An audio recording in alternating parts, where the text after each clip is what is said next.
So I'm starting to think that this entire show is going to lead up with him being told that he got the part of Wonder Man. That's what it's feeling like. Yeah, I think this entire show is going to be with the audition process. Like Yeah. they're going to make the episodes feel like each part of the audition process. Cause this is not a knock on the show, but not a lot. How do I want to say this? Story wise, actually happens in this episode again, but a lot of good dialogue between Trevor and Simon happens. And I think that's the appeal of the show. It's very character driven. It's very much a buddy comedy but between these two. Mm-hmm. And we find out that he is doing this because the FBI recaptured him after he was taken from jail for doing his bit as the Mandarin, and now Damage Control is trying to make him help them do something with Simon. They're not trying to capture him outright because they know he exists and they know he's powerful, so they're not just going right after him. So he's working with him to try and stave off his jail time. They are suicide squatting Trevor, essentially. Yeah. And I did get, like, this is nothing compared, obviously, but when I go to conventions and I get into cosplay, I like to do TikToks in tune with the character and stuff like that. And setting up the fucking cell phone on the ring camera and trying to walk around it and it falling over and doing all this horse shit it made me laugh quite a bit because the positioning and the right light and all the other things that I've started to consider while making TikTok videos is just minor compared to the shit they go through. But the fact that they showed even the littlest tiny of like, oh, this is fucking irritating, just trying to get the right angle with my phone and a fucking pod light with a ring light. Yeah, that stuff was good. Yeah. I didn't expect to see Joe Pantoliano in this episode. Right? And it like he's just playing himself. It's just Joe Pantoliano. Yeah, I love very much that they're acting like the world was something a lot of superheroes used to never do.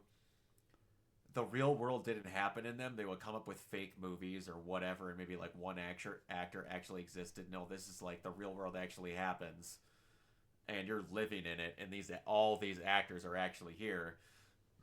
It just so happens that you're talking to the detective that was trying to take down Daredevil in a movie that you don't know happened. But yeah, that would have been really funny if they would have mentioned that he was in a movie about Daredevil. I like because they could have just said that and not be referencing the Fox one. They could have just said that and been like, "Oh yeah, they made a movie about that guy from New York," and I was kind of half expecting, like, you got a guy who's been in a Marvel movie. I was really expecting them to mention that, or it'd be like, "Yeah, if they ever made a movie about Daredevil, I'd love to be in it somewhere." Uh, uh yeah, I like the going through everything and like of them also dissecting in this like how different doing movie auditions and other things is now.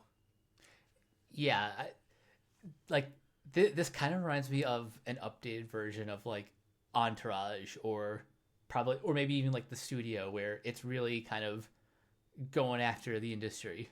Mm-hmm. And it is fun, and the bitching that Simon gives Joey is pretty good about him not treating acting the certain way it is. And before that, though, I'm wondering how long it's going to take before Simon catches him. Because he mentions the fact that he's like, yeah, I'm so happy for you that you gave up on all this shit. You don't got to care about any of that since you aren't acting anymore.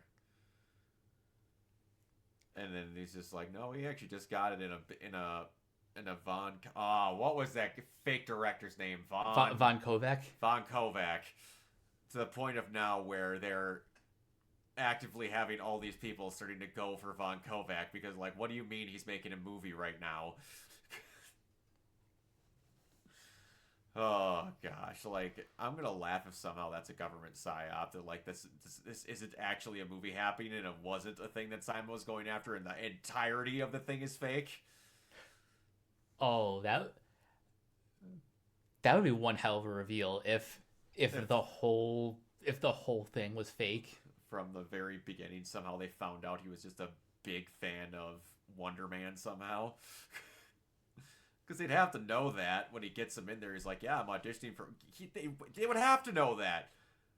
They better reveal how they knew that he liked Wonder Man, because it's how he gets them to leave the theater. By Yeah. mentioning that he's going to audition for Wonder Man to a guy who he knows is a giant fan of Wonder Man. If they never mention how he knows he likes Wonder Man, I'm going to be fucking livid. That's not just a random role you bring up that every guy's going to like. Especially in a universe where the Marvel Universe exists. And there's other heroes bigger than Wonder Man that haven't happened. Yeah, exactly.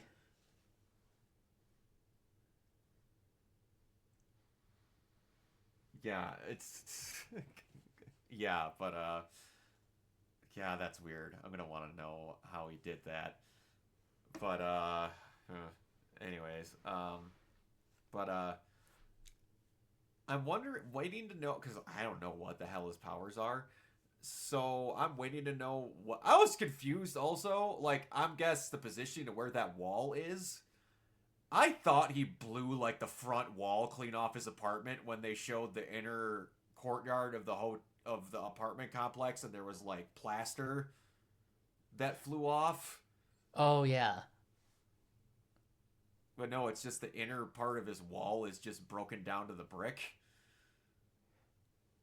Yeah, I wonder what he actually did to cause that. Unless like he did that and it blew forward and went out his window that's not on that end of the apartment because they showed the God, I don't they didn't frame that right. That's not where his window is. Oh, OCD is a horrible thing sometimes. You're right, fan fiction, and you have to write it only on paper. You have to be religious with how a room is set up because you have to know where everything goes in your head more than when you're playing in an actual room. So sometimes shit like that just bugs the fuck out of me. But yeah, I'm liking how it's a very chill, momentary thing. It's gonna be interesting to see how they get toward the reveal of like Trevor screwing him over, because that has to happen at some point.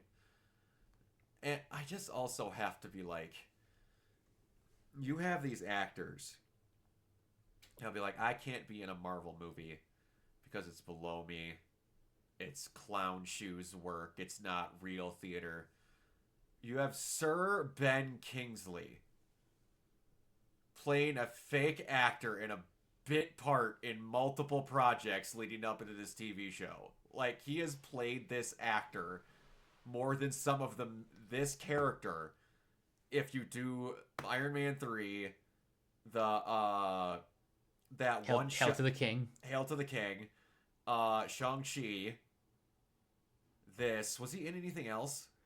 That's it. Like, he has had, if I'm not mistaken, including end credits, as many appearances as Brie Larson has as Miss Marvel in these movies. No, she has 5 because she was in Shang-Chi. But, like, he's outranking some of the people that have had actual movies as the main star as this character. In different properties, not in the same trilogy where they're a main character actor in that trilogy. And it's Ben Kingsley. Gandhi! For crying out loud. But yeah, it's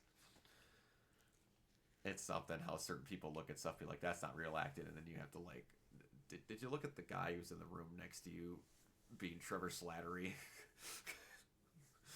What are we doing?